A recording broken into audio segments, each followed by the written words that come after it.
Everybody, we are back. It is Taped on Lodge, favorite podcast, favorite channel, favorite is everything. We are back. You guys already know what to do. Hit the subscribe button. Subscribe. Hit the like button if you like it. Hit the dislike button if you don't like it. Leave a comment if you like it. Leave a comment if you don't like it. Also follow us on Twitter at the Mark John NFL for me, at Holder95 for Matt, and of course, pandasubs.com. Discount code TDL for 25% off. Also, make sure you guys hit up this QR code for homage. Boom, hit up the homage QR code. Right? Because you hit up the homage QR code, you can get you a Mendoza shirt. Boom, get you a Mendoza shirt. Support the channel that way. Get 50% off of all those proceeds that go to the channel. So make sure you guys check that out as well. And also hit up the Tapedontlie store. I just got some Friday Night Live gear up there. So got some special gear going on there. We do some giveaways for that on the show as well. But make sure you guys check that out. And man, it's TDL. We're just keep moving, man. Keep moving. We're close to the training camp here. We're getting close. Less than a week away. Rookies report on next Thursday, the 23rd. Oh shit. Goddamn. Bullets are flying now. I know we're that close. Oh man, hey. It's football season, guys. Yeah. The rookies report, and then the 28th is the vets. So I don't even think they actually practice when the rookies are there. If it is, it's like walkthrough. So it starts, but doesn't really start for another few days after that. All right. So today we're doing another training camp preview. We're doing Jonah Lauulu and Tonka Hemingway. So we're going to be going over those two guys today. Any Raiders news, man? Not really, man. Nothing really going on, right?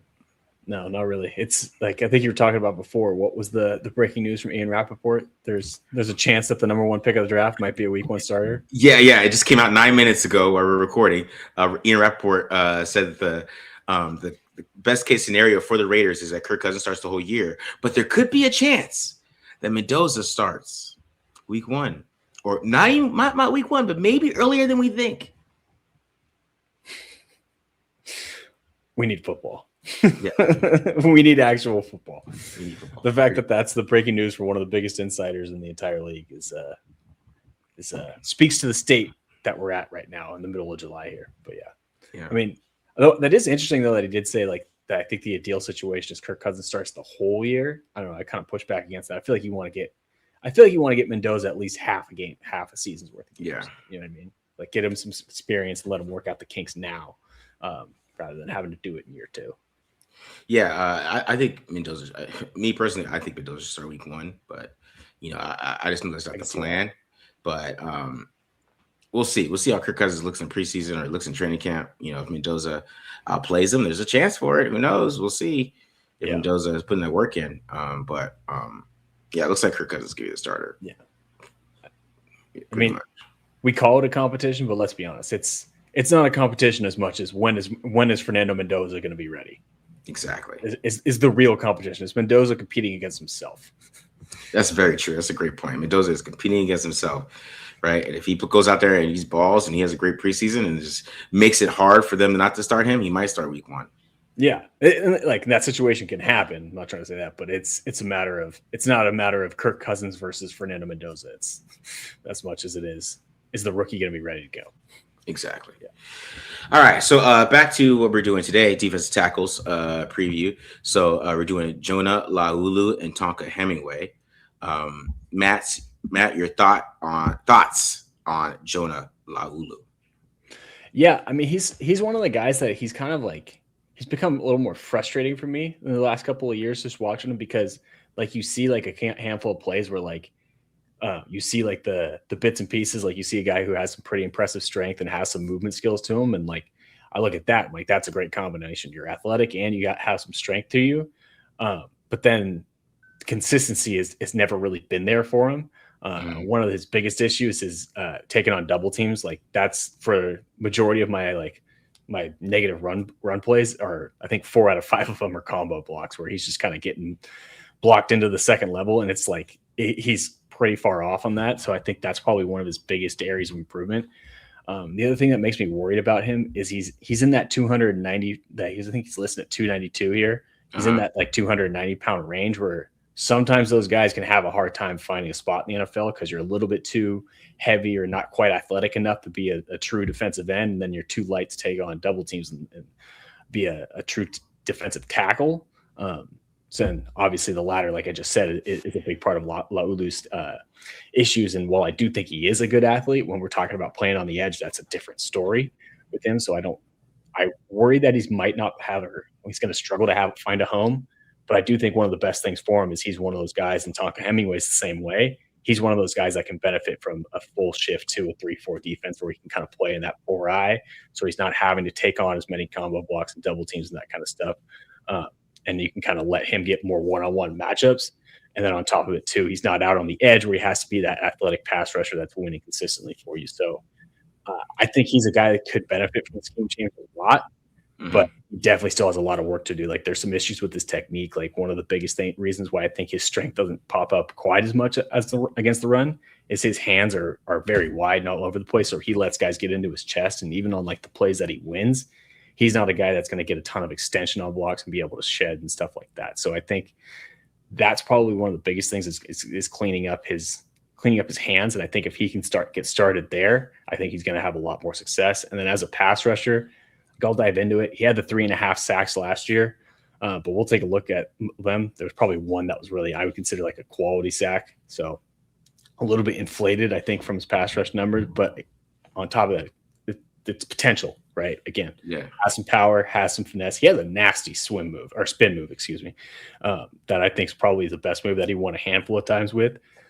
And he's got a pretty good use of hands and stuff with that on it. So I think there's something to build off of, and there's a foundation that's been laid. It's just, can he take the next step, and can he kind of blossom into the quality starter that we've been waiting to see? I know he's been a starter for the last 2 years, but this is kind of the year where he's got to take that next step, because I think right now I like Jonah Laulu's potential more than Thomas Booker. But if you're asking me who's the better player, today, it's going to be Thomas Booker right now. And then on top of it, when you have the guy like Tonka Hemingway who's kind of coming up behind you and kind of breathing down your neck a little bit, now when you start to get worried if you're Jonah Lauulu, because you got to defend your spot. And I don't think he's going to walk into training camp by any means as a surefire starter or anything like that. I think it is legit competition between those three guys for kind of that 4-eye type of role. Yeah, I agree with that, because I think, when it comes to Tonka Hemingway, right, I feel like it's the same issues. Right. I mean, I think Hemingway maybe has a little bit more upside as a pass rusher, right? Maybe probably a little bit more, but it wasn't any film that that really stuck out to me. Like, oh, I really want this guy on the field, kind of. Yeah. Film, you know what I mean? Like it wasn't anything like that when I was watching Tonka Hemingway. Like even for because the thing is, like with Laulu and Hemingway is that Laulu plays the run better than he does, right? And that's like a known fact, because I literally had to search for a good Hemingway run plays. I literally I went through a couple of his good games or whatever, and I just didn't find too many plays against the run, so I literally had to put run plays in NFL Pro and try to find it. You know what I mean? And just start from the beginning. A little bit. Yeah. You know what I mean? Yeah. Just so I could be fair in his breakdown. Because I was putting the video together and I was like, you know what, this is not very nice talking about him versus run, but it's just the truth. Like it's just not there for him. It's like high pad level. He doesn't really do a good job of splitting double teams. I think he's got to be a little bit more explosive off the ball too. I think he's not really that explosive. And then with pass rushing, there is some talent there, right? But he only has one pass rush move. So if he doesn't basically juke you and then rip like this and then go past you like that, it ain't gonna work. And then he can't get the bull rush, which you kind of need from defense tackle at times, in my opinion. I think sometimes you got to get some bull rushing going, in my opinion, and I just don't see that from him as a pass rusher overall. So yeah, it's gonna be interesting see how he gets better, right? Because he's a rookie, so it's kind of hard for me to be like, okay, you're definitely this guy right now. But he's got to get stronger, first of all, because like I said, as a D tackle, sometimes pushing the pocket is important, right? You got to push the pocket, you got to get some kind of push, and then that helps in the run game too. And if you're not doing any of that, right, and you're not getting pushed in the run game, and you're trying to be like this finesse guy, it's not going to work all the time, right? Especially because there's not enough space. I didn't put this play on it, but he did a spin move against the Chiefs one time, and he didn't get enough depth. Right, do the spin move. So when he spin right into the center. The center was waiting right there. You know what I mean? it's things like that he's got to learn. Like I had this play in my breakdown where he tries to run a stunt, but he doesn't get enough depth in it, and it kind of has Crosby like way too high trying to on a TE stunt. It didn't work because he's not getting enough depth. So it's things like that he's got to get better at. It's not just him playing all together. It's just he's got to get a better knowledge of the defense tackle position to make it more of an impact. Yeah, like figuring out the nuances of the position. Yeah, I definitely think that's where you're at, where you're headed on the right path for sure. I mean, I think that was something that probably was a part of the reason why he didn't play very much in the first half of the season. And on top of it too, like the run defense, you said, like I completely agree with you. I was just looking it up on PFF because I was curious. He only had 3 out of the 9 games that he played. He only had 3 where they used him on double-digit rundowns, just to kind of give you a picture. And one of those was when in against the Cowboys when when I think somebody went down. I think someone got hurt. Might have been Jonah Lauulu who got hurt, and that was where he just played the most, just because it was an emergency situation. So yeah, definitely due to I think has more talent as a pass rusher, but like you said, even in that regard, still has to diversify his portfolio, so to speak. Yeah, exactly, man. And you know, I didn't put too much of that Cowboys game because I saw that grade. He's like, you know what? I'm not gonna do that. I'm not gonna do that to him in this breakdown. I'm not gonna do that to him. I'm not gonna do it. But that kind of shows like he played a whole game, and you know what I mean. Like he just got pushed around. You know what I mean? Yeah. We'll see the Cowboys game a little bit because Jonah Lauulu also got pushed around. Laulu just also got pushed around. So that was a rough one for the Raiders in the trenches in that game. So yeah, let's go. All right. So I'm gonna start off with a handful of the bad run snaps here from Jonah Lauulu. And again, like we're gonna said, you're gonna see a lot of combo blocks on here. One of the things that I think I was talking about in the intro, it's kind of a little hard to see on this one. Like you can see here is, let's see, get this going. Like here is his hand, and like hopefully you guys can see Guyton's little blue quarter sleeve here. Yeah. Like if you notice, like Guyton does a much better job of keeping his hands tight and keeping it inside, and that's going to end up standing up Jonah Lauulu. Like he does a great job of working him up. Like you see at the point of contact, Laulu has decent pad level, but then right about here, his pads start to raise where his shoulders are up. Mm-hmm. And then by that point, it's just kind of game over. And as you can see, he kind of gets taken along for the ride here on this combo. And this was pretty common for him in this Cowboys game. This was a rough one for him. Yes. Long day. Now, the one thing I will say is whoever on the Raiders coaching staff last year thought it was a good idea to put the 290-pound dude at 2I. Like, I need to know who's responsible for that. And I hope it's not Rob Leonard. Because this is what you can expect. And again, same kind of thing. This one, I think the pad level's a little worse. Yeah, he stood up on this one. Mm-hmm. Like, even so, like his hands are coming wide, and it's hard to see from this angle, but like as you can tell, like you can see that's Laulu's left hand there, and then the right guard's right hand, you can't even see it. It's in the picture because it's right on his chest. Yeah. Same thing. Like he gets stood up even more. He gets lifted a little bit, and we're along for the ride. Also, I just had to appreciate this. This is Cavante Turpin putting Devin White on his ass. Good Lord. The smallest dude on the field that's like 155 pounds soaking wet. And the Cowboys usually don't let run block. It's so funny. Like D-line film is basically Max Crosby saving everybody. It pretty much is. There's going to be a handful of these clips. I mean, this is actually a decent rep from Booker here, too. Yeah. Nice job crossing Smith's face. Forcing that cut back, too. But yeah, there's going to be a lot of those clips. I think this one's one, too, again, this time against the Broncos. Now, this one, this one, not a Max Crosby clip. This one is part of what gives me concern too. Is like the other ones, like we saw, like it was a more vertical push by the offensive line, but this is a straight outside zone or outside run scheme where they're all working laterally. Yeah, and they just scoop him too easily. Like same thing. Like you can see kind of McGlinchey's right hand. You can see McGlinchey's inside hand here. Like he just kind of gets in on Laulu's chest, and especially with Quinn Miners, who's been I think first team All Pro the last 2 years. I know he was last year. Has been a pretty damn good guard in this league. Like they just are able to turn his shoulders and then create that edge and then work straight up to Devin White to go at the second level. Yeah. The Miners ain't letting that go. Paul Lamau doesn't make the tackle here, but he kind of saves the day by just being there. Yeah, exactly. That was going to be an easy touchdown. Yeah, you kind of tell Laulu is a little late off the ball. That's kind of understanding a little bit too. A little bit, yeah. Well, I'll get to that in a second here. he false steps a lot out of his stance, and that kind of gives him some other troubles against the run too. Good foreshadowing by me right there. Yeah, exactly. You read my mind.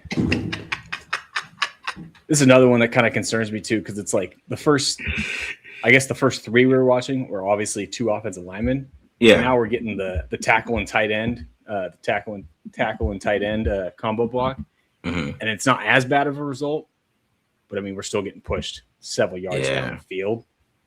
So this is where it's like, all right, well, you're playing D end here. We're going to put you at the 4-eye on the inside shade of the tackle, but I can't trust you to take on combos with the tight end involved. Yeah. Like, how can I trust you at the 4-eye? And I mean, I know at least one of those clips was him having to take on a double at that spot too. So he actually gets involved in the tackle in this one. It just happens 8 yards down the field. Yeah. It's like the same thing. I mean, great for the stats though. Great for the stats. So show up on the box score at least. Like you can see, he's making contact, but 5 yards down the field, just kind of getting pushed. This next one, Marcus, is where your foreshadowing is going to work out pretty well. Yeah. Slow it down a little bit, but like you can see on this little reach block here against Guyton, like his issue is like if you watch this inside foot, that's the foot he's going to step with first. And not only does he not gain ground with it, but he also kind of steps inside himself and steps laterally. And watch what that does to his positioning. Because if we're going to look at this right now, here he's at that DN spot on the outside shade of the tackle. Might actually probably even consider him inside shade of the tight end here. So he has the pre-snap advantage on this outside zone scheme or this reach block. Yeah. But when he steps inside himself, again, when that left foot goes inside, like now you can see like now he's given that up completely, and he's square with Guyton. And now he has to redirect while Guyton's moving in the same direction the entire time. So he's lost his entire pre-snap advantage, and then his hands come back into play. This one's not as great by Guyton, but like you can see, like he just does enough to be able to turn Laulu's shoulders there, and then create that weak edge or that soft edge. And that's where we need our defensive end to be right now, and that's the hole they run through to get 9 yards. So came up a few times. A few times when I was watching, especially in that Cowboys game, where when he steps inside himself like that, he can kind of set himself up to get reached. But this is where it gets frustrating because, again, he's left one-on-one on this time, playing at the 4-eye, so playing probably a little bit more natural technique that he's going to play this season. Yeah. And this is excellent upper body strength. Like, again, not the cleanest use of hands or anything like that. Like, you see, like, he's still kind of wide with that outside hand there. But when he gets off the ball and like starts using his like natural power and his get off a little bit, he does a great job of resetting the line of scrimmage here against Andrew Wiley. Yeah, and then gets off just enough gets enough extension off that to get off that block, and then go make a tackle in the backfield, go get that TFL. Okay. So that's what I'm talking about, where it's like you see plays like that, and then you also see the ones where he's trying to take on a double and it just struggle. It's a struggle. Like this time we're going up against Quentin Nelson, who's going to have a gold jack at the whenever he decides to hang it up. Yeah. And it's just a great job here on the backside of playing into Nelson, still not getting any extension, but like you can see the power and like the strength that he has to just kind of sit in his gap. And then on top of that too, once he recognizes that he's on the backside of this looks like duo call from the Colts, he's able to get off the block, cross face, and then go get involved in the tackle. So yes, good play right there. Yeah. Oh, again, a win against some pretty good competition. That's what I'm saying. He doesn't have the play string problem. He just has technique problems more than anything. And this clip to me was like one of the best examples of that. Because again, playing at the 4-eye, he's going to slant into this the C gap. Like you can see, like he doesn't have, like he still has those wide hands, like he still misses. Ideally, you're on the chest and not on the top of the shoulders here, which is where he ends. But he still has the strength to get just enough extension. Like, right, there's not a ton of room there, but he gets it just enough that he can kind of escape and then go get involved in the tackle. So yeah, like you're right, Marcus. It's not a strength issue. It's just how can we keep your hands tighter so that you get your hands on their chest, and then you can really use your strength to lock them out and get as much strength as you can to make getting off blocks easier, and then you can do it more frequently too. So 100% agree with you. It's not necessarily a strength issue with him. Yeah. And then this one I just kind of threw in there. He did make a handful of plays last year, just penetrating and like when the D-line was slanting and stuff like that, where he can use, I think, his quickness. And I think that's going to kind of be the key for him. Is he's pretty good when he's on the move, like you can see on here. There's nothing fancy about this rep. He just gets off the ball and then uses a nice little rip move to beat the left tackle, and ends up making the tackle and ends up getting another TFL there for the backside. So we had a handful of plays like that. That was that was Gardner Minshew, huh? What's up? Oh, the quarterback? Yeah, that was Gardner Minshew, huh? No, old Dukin. Oh no. You're right. That is Minshew. It is Minshew. Yeah, you're right. That's right, because he tore it. Did he tear the ACL in this game? I think. I don't know. Oh no. This was garbage time. That's right. Yeah, that was the game that they like didn't get a first down or whatever. All right, again, same kind of thing on this one. They're going to slant him into I think the B gap on this time, and like you'll see, like he ends up taking a little gets chipped here by the center. But with him being on the move, like he does a pretty good job of like just recovering and sinking his hips and then playing into the guard here. Still no extension, but because he has that strength and on this one a little bit better pad level, he's able to play into I think that's Wiley. Yeah. And again, another tackle. So when they move him around and they let him kind of use his athleticism, I think it's kind of at his best. The problem is that's typically what you want as your like change up and not necessarily something that you're hanging your hat on. Exactly. This rep to me was funny for a few reasons. One, I'm pretty sure Walker Little jumps. Like if I play this again, I'm pretty sure he moves just before the ball snap. Yeah. It's just a little bit of lean. So Laulu is going to get reached here. But what I like about this is he does a great job of much better job with his hands. And like, again, you can see the strength to kind of pull Walker Little's shoulders down here and beat that block. And on top of it, now where the athleticism comes into play. So now this is where that combo comes into play for him, where he just works flat down the line of scrimmage. And again, gets a nice tackle from the backside. Now he does end up getting reached here, but I'm kind of curious if he might have the freedom to do that. Because if we watch Paul Lamau, like once the Jaguars send this receiver on the motion, Paul Lamau is going to line up in the box. And on top of it too, like Paul Lamau is going to play off of him and kind of make him right in the run fit. So maybe I'm giving Laulu a little bit too much credit, but I think he might have the freedom to kind of work around the block in that type of look. Yeah. And he obviously makes it work. So George Fant on a podcast said that the offensive linemen go on set hut, not set hut. So set hut, not set hut. Set hut. A little bit of advantage. There you go. I've heard it too. Like you go at the end of the end of the second to last word. Yeah. See if you can get called for it. But moving on as a pass rusher, again, I told you, like I said at the beginning, we'll look at all of his sacks from last year. This is going to be the first one. Again, this is a pure coverage sack, and it barely is a sack at that. The only thing that makes it is May runs out of bounds right at the line of scrimmage. So just to kind of give you guys an idea and adds a little bit more context to the stat sheet here. This was one of the spin moves that didn't quite work out for him, but it's more because the back does a good job. I think that's Najee getting involved in the protection scheme here to kind of protect Becton. So the one thing I will say about Laulu that I like about this rep is the motor. Like he obviously tries to spin, doesn't work. And I also like that he uses his hand here to use that long arm to keep Becton away from him. And then he ends up getting the cleanup sack here. But this play is made mainly because Malcolm Kuntz does a great job of beating Joe all around the edge and forcing Herbert to step up in the pocket. So more of a combination of someone else getting having a pass rush win and the coverage than Laulu winning on his own. This is part of what's funny to me. He had 2 sacks against the Chargers, and as we can see, neither of them were exactly quality sacks because this one is just pure coverage and everyone else winning. Heads up by him though to take advantage. Yes, appreciate it. That's a high level sack right there. There you go. Exactly. I like it. As a former D lineman, find your sacks where you can get them. Pause.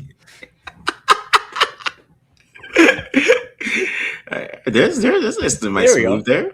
Now we're getting into the high level plays. This is his one sack that I thought was his best pass rush rep of the season. I think I even showed this on the Titans breakdown. This is what I'm talking about with the spin move. This was probably his best spin move of the season. What I like that he does here is like you're going to see him with his first couple steps start to work up the field, and that's going to get Zietler to open those hips up a little bit. And then what Laulu does really well is he starts working across Zietler's face. So now Zietler's got his hips back to square, and he just does a great job of with his first arm just chopping the hands down to get that initial win. And then on the second one, coming back around with that ice pick that I've talked you guys about and pinning that inside elbow down so that he can clear that guard's head, so he can clear Zietler's hands, and then finishing for the sack. Nice rep. Nice rep right there. Yeah, need more of those.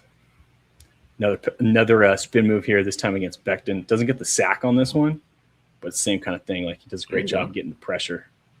Crosby ends up getting the cleanup on this one and getting the glory. But again, same kind of thing. Like just great job of working up the field, selling in the vertical rush, and then hit that cross chop, knock that outside hand down, and then two, just pin that inside elbow down with that ice pick, and then go finish and go get the quarterback. Nice. Herbert's a little bit harder to take down than Cam Ward, but even so, flush him out of the pocket and let somebody else get there. This one was a little bit more of a one-off, but I did like how he played the hands here and beat Suamatia with the little arm over move. Yeah. And also the one thing I like about him as a pass rusher, he does a great job of being a little more nuanced, which, I mean, you were talking about that being an issue with Tonka Hemingway, and I think that's probably where Laulu has an advantage going into this position battle. Is he does a great job here of getting a square, and on top of it too, like with Suamatia kind of working wide and the Chiefs having tight splits, like there's not a ton of room to the outside. Yeah. So he does a great job of start working inside, and then compare this gap when they initially have contact to what it is now, where now he has all this space to win on the outside. And on top of the good hand uses, he's forcing that ball out. Although they damn near completed this. I know. I was a better receiver might catch that. Well, nice play by Darnell Holmes. I'll give him a little credit. I think he gets a PBU on this one. Yeah. I mean, terrible tracking by the receiver, though. You're right. Yeah, Tyquan Thornton. That's why you don't draft track guys. There you go. Okay.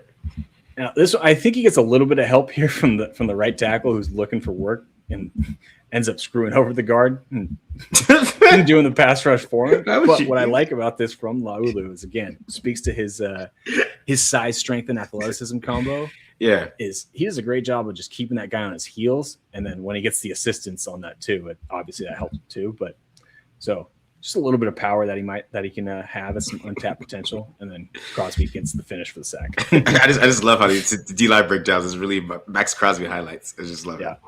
Yeah, basically, that's how we operate over here. We're just promoting Max Crosby. Yeah, it's just Max Crosby highlights because I have one of mine too. Nice, a couple actually, probably. I mean, that just speaks to Max, man. When you're trying to watch other guys, he just keeps popping up. He's out there flying around making plays. Yeah, for real. Yeah, but from watching, sorry guys. From watching it with them, how I'm about to break down Hemingway, I really feel like Laulu is just way more, I would say, advanced, right? He's a little higher level. Yeah. I think Hemingway came into it like trying to play like he did in South Carolina, but I think Laulu just has a little bit more nuance to what he likes to do, but it's still the things he got to work on. But I think like if they get some better coaching, maybe Laulu can find a way to get on the field a little bit more, and I think he's going to get that respect a little bit, in my opinion. Yeah, no, I can hear you. I hear you and agree with you a lot. I think looking at Laulu from 2024 to 2025, he definitely did a lot of growing in the nuance part. So part of me wonders if that's going to help Hemingway out a little bit, having some more time working with a guy like Max Crosby and kind of being under his wing, and on top of it, having more time working with Rob Leonard, because a lot of the nuance thing, like the learning how to be a pro, I feel like that happens a lot in that year 1 to 2, because instead of having to prep for the draft and not knowing where you're going to be, like in year 2, you're just spending the entire offseason training, working out, and picking the vet's brains if you're smart. So if you're a smart player, that is for sure. Yeah. All right. Let's get into some Hemingway here. Let's do it. All right, so we can start off against the run, of course. Now, I mean, like I said, it was hard, guys. It was hard for me to do this. So you might see some plays you're like, Marcus, that isn't really that good. This is the best I can get. Right? All right. So what I liked about this one, even though like he didn't end up making a play, he's getting reached here, right? He's getting some reach blocks, but I still like that he was kind of able to kind of hold his own enough here, where he kind of forced his running back to cut back, right? And a little bit is kind of what Kuntz was doing here a little bit too as well, kind of setting the edge. But you kind of could see a little bit where he could see what Hemingway is doing here, because I mean he has trouble with these double teams. It's kind of like one of the best double teams he played. He's almost getting pushed out of the way, but he's kind of still able to hold his own and kind of stay in the mess here a little bit. So it's like, this is, like I said, this isn't a great rep. I'm like I said, this is like a great rep or anything like that, but it's better than what you're going to see later on from him. I guess like the Broncos, different teams where he's just totally getting pushed out of the way. And I think he kind of held his own here, which kind of clocked up because it's outside zone. He can't go outside. He can't go to the hole. It forced him to cut back enough and allow Booker to come make that play. Yeah. All right. So let's get into some better plays here. So on this one here, this is against the Broncos here. Now on this one, I really like too, because you can kind of see him, some good pad levels, some good hand usage right there, right? Get his hands inside, got some good leverage, and he's able to get a little push. But this one's about like some play strength here, like because we just watched Jonah Lauulu do this. If Jonah Lauulu got leverage like this guy's probably going backwards, right? But you see how it's not too much push here, but it's enough, right? And then kind of with the mess, he's kind of able in there and get help keep this to a short gain here. So I do like the pad level here, right? You see the good hands, him able to reset the hands, get some leverage, get this tackle. I think it's a guard off balance here. Mm-hmm. Ends up being a pretty good rep there. Yeah, you like him to finish, but that's what you got Max Crosby for. Max Crosby comes in and finishes for you. There you go. There you go. There's Max right there. Just Max got it. He's got it. I got you. You guys slow him up. I got him. All right. There's another one against Denver. Now, this is another one I'm talking about. This isn't the greatest rep in the world. Okay, this is not a great rep. I'm not. But I'll tell you guys, I was struggling here.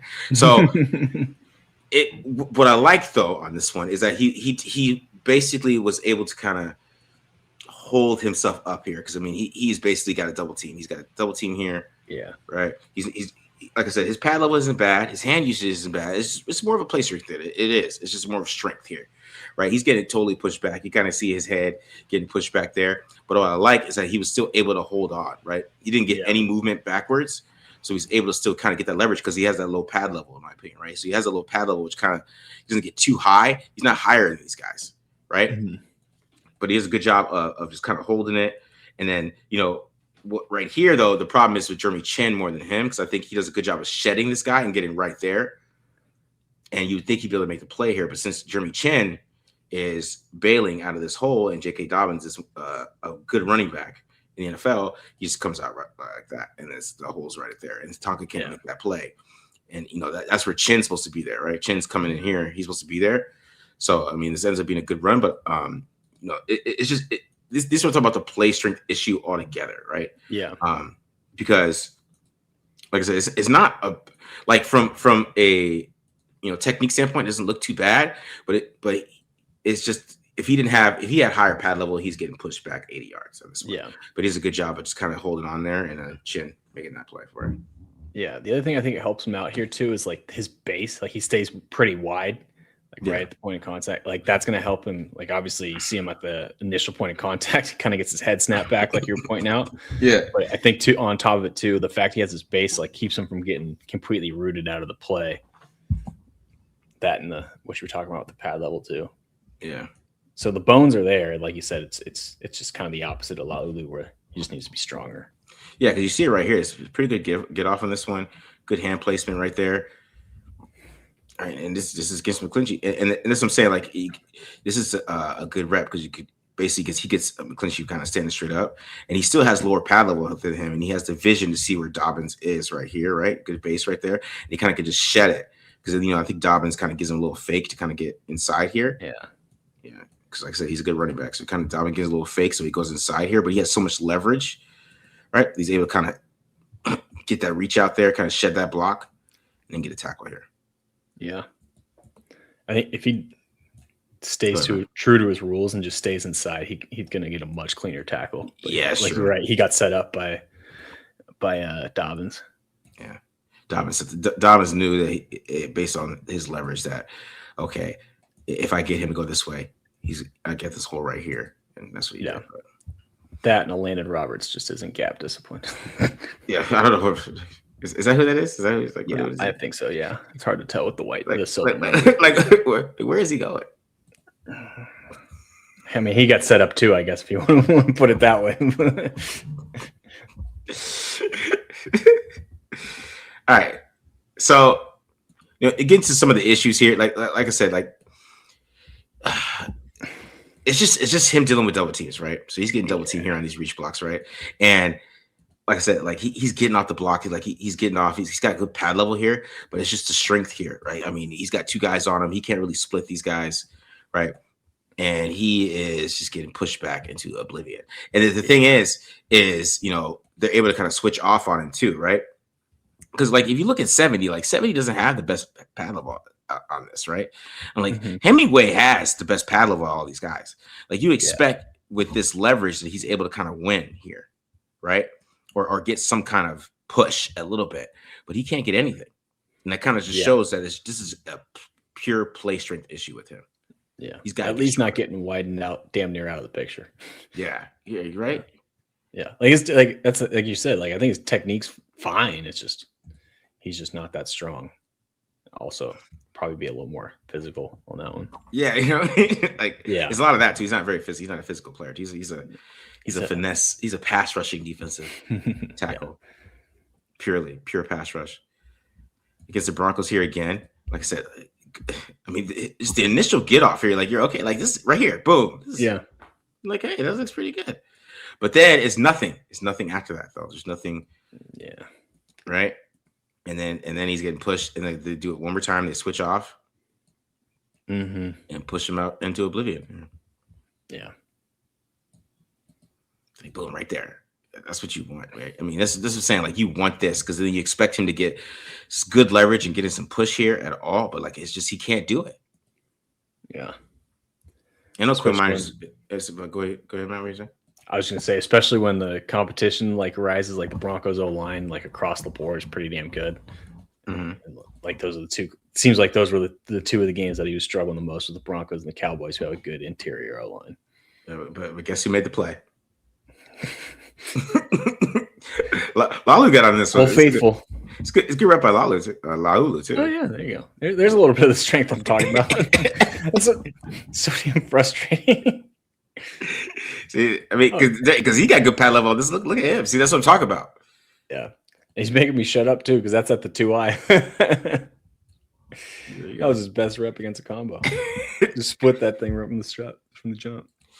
And of course, this place is hilarious to me, but we'll talk about that in a second.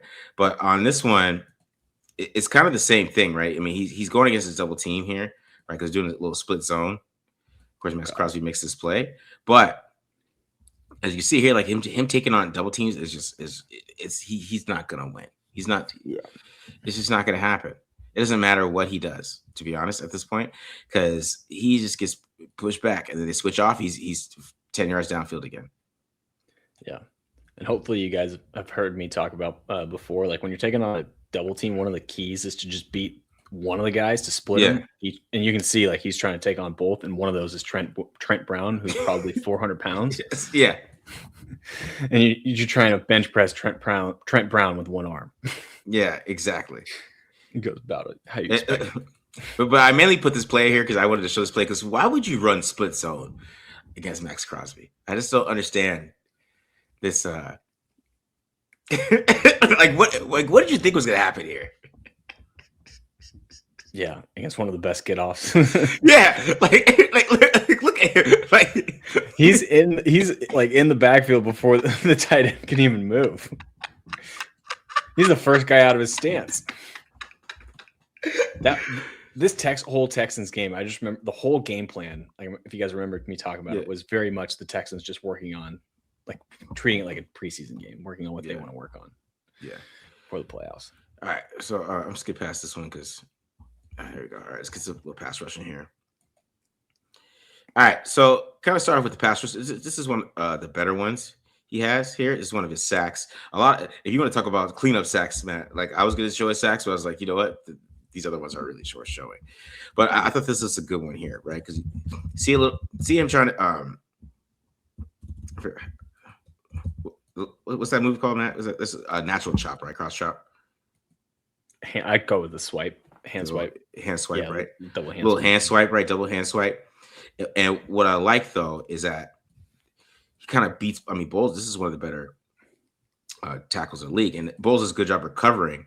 Since Max gets the pressure here on this one, he's able to kind of. I like how he's able to kind of, follow the quarterback back up through the pocket here and get the sack there. So I mean, yeah. This play made me think that maybe he should be a defensive end and lose some weight. Get him a tweener. Diet. Get him on a nice little diet there. You know what I mean? Fix it up. But because I just liked how he came off the edge here. Because I mean, this is against Bowles, and he gets Bowles to commit here, basically, right? And then he does a good job of getting inside after kind of Bowles readjusts his hands. And then you can see a little bit of the power, right, that he could use that he doesn't get inside. Like against guards, he doesn't have this type of power. And he kind of got a little push up there and was able to kind of climb in the pocket with Bo Nix. Once Bo Nix tries to step up and ends up getting a sack here. Yeah. Yeah, it's a nice rep against quality competition. Bowles been a pretty good pass, bro. Yeah. All right, here's another rep here. Now, the swipe is his only move, though. Okay? So you see here, he's gonna give a little jab, right, and then you hit the swipe, right, and then he's gonna try to rip through. Now, you kind of can see that the bend isn't there. Even sometimes you went to your defense tackles have a little bit of bend as well. You kind of can see that he struggles to bend towards the quarterback a little bit here. I think because when I watched this rep, I was like, you won those. So like, well, how did you not get a sack here? Because boom, you're like right here. He's like, that's a win. Yeah. Right. And he should be able to just kind of get a little bit of bend and get to the quarterback. But he's not able to finish there. Right. Yeah. If he could drop his hips and rip through, that'd be a much, much better. Exactly. But you kind of see he's a little stiff there in the hips, in my opinion. Yeah. Well, one thing I will say about his hips too is like he does a good job of like clearing his lower half by like flipping the hips right there. Yeah. To kind of like give himself a clean win. But yeah, the bend is certainly missing. He gets a sack here, because Tyree Wilson was just abusing this tackle. I don't know. That's they're right. I think that guy's not around anymore. 72. Yeah. All right. So this one ends up being a stunt here, right? But to me, I think it's a little bit of just Tonka having a lot of heads up. And one thing you do notice about him is that he is a heads up player. Like his motor continues, right? He's not a lazy player. And I think he gets around and gets the pressure on this one because I don't think this is purely by design. You let me know, Matt, if I'm wrong on this one. But you can see that he went for the swipe again. Boom, swipe. Right? Yeah. But this time, since it was kind of a little bit of set up of a stunt here between him and I think that's Laulu as well. I think it's Laulu. Is it Butler? Oh, maybe it is. Yeah. Right. And you could maybe make the case that probably he should go through this lane right here. Yeah. I actually kind of like what he does end up doing there because he's adjusting to what he's seeing versus being like a robot. Because he ends up being the edge contain with Malcolm Kuntz kind of pushing the pocket inside. Yeah. So like if he goes through that gap right there, that 60 can probably has a better chance of staying in front of him, and he might end up running into traffic. On top of giving the quarterback a outside lane to scramble. Yeah, Lonnie Johnson, Pete Carroll's favorite safety right there. All right. See, once again, I mean, talk about one pass rush move. Jab step, hand swipe. Jab step, hand swipe. And he kind of misses this time, right? He misses on the hand swipe, but I think he does a good job here of just like this. So the motor is there as a pass rusher. Just keep fighting, right? And then he rips through here, gets the rip move, and he gets the pressure. He gets the hit on the quarterback. Yeah, the next one. It's the same move though every time. That's his move. Yeah.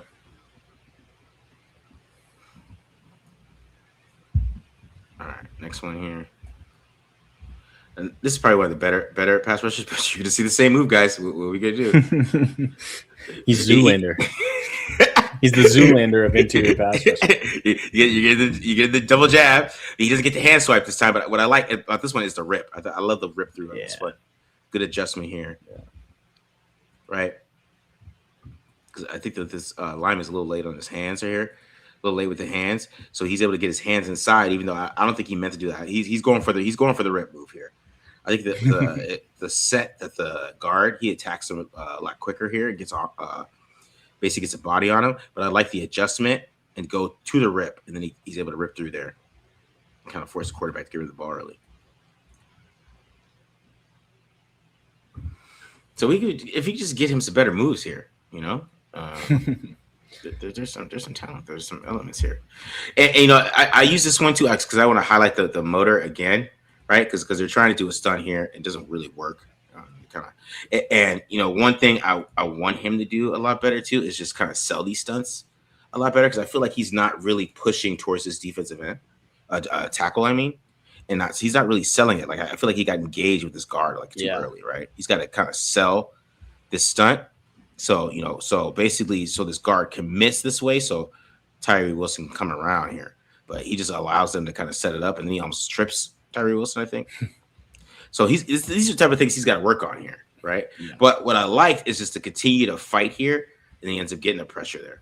It's the motor. You can see the motor there.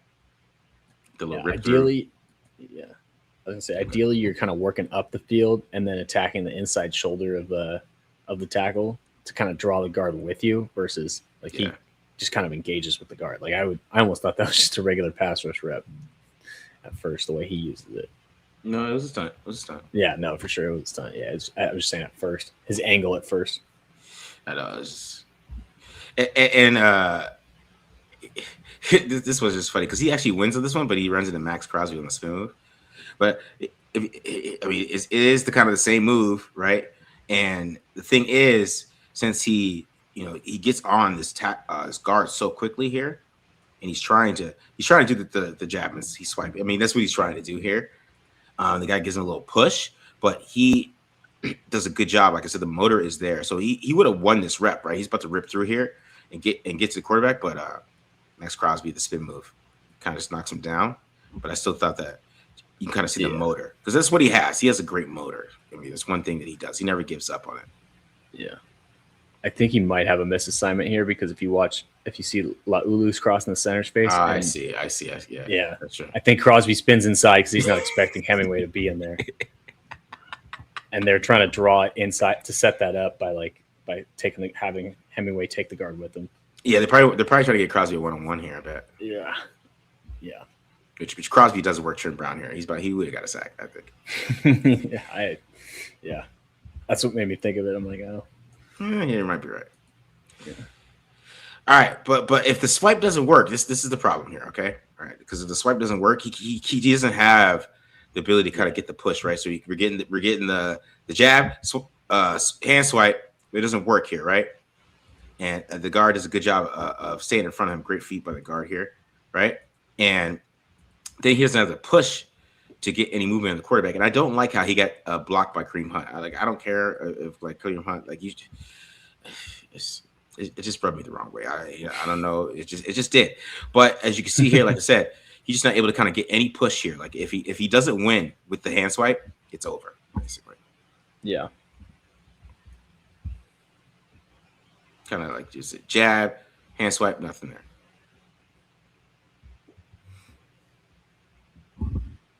It's pretty consistent from here on out. You're going to see it like every time. He's going to go jab step, swipe. Here we go. Another time.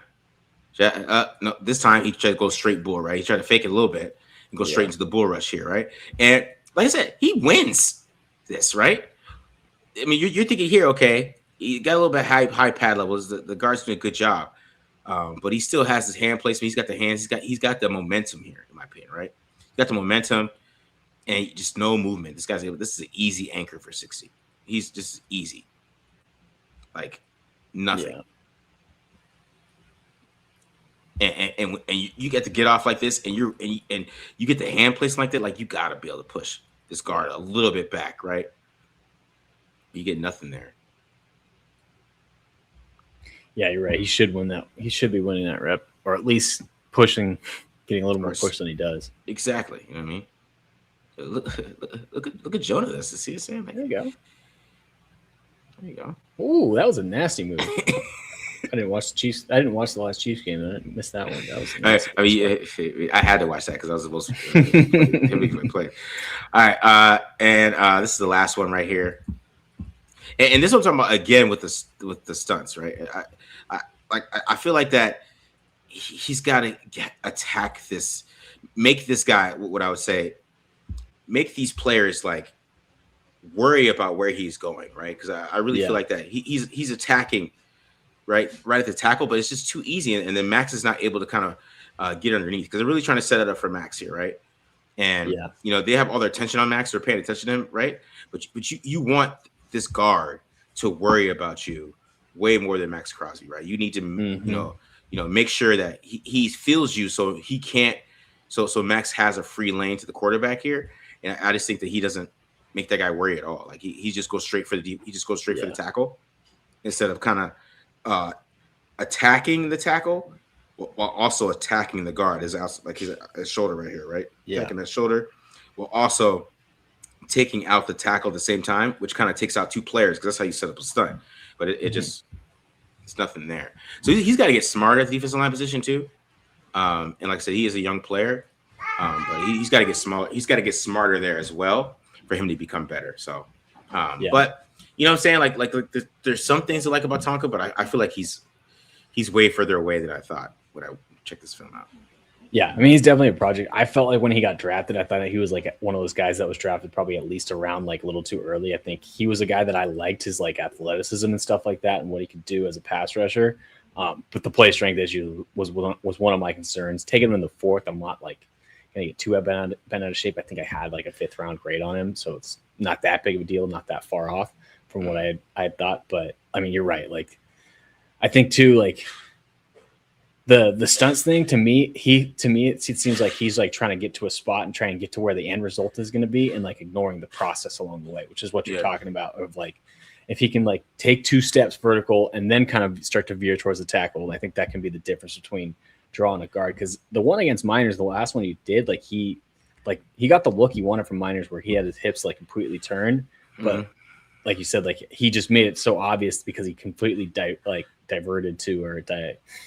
Don't know if that's the right word, but completely like redirected there to the tackle. And at that point, Miner's like, oh, okay, I know it's coming. And just go pick up Max Crosby. So definitely a little more nuance. And I think, like you said, Laulu having that extra year of experience is definitely shows up on film from where they're at going into the season. And that's why one of those guys was the starter for the entire year, and the other guy didn't get much playing time until the end of the season. And that's how it's going to be, at least entering training camp. But we'll see how it shakes out. Yeah, man, I agree with that. All right, so guys, we're out of here. I hope you guys enjoyed this episode. Hit the subscribe button. Subscribe. We'll be back more in training camp. But we're getting ready, guys. We're revving up. We're close to football.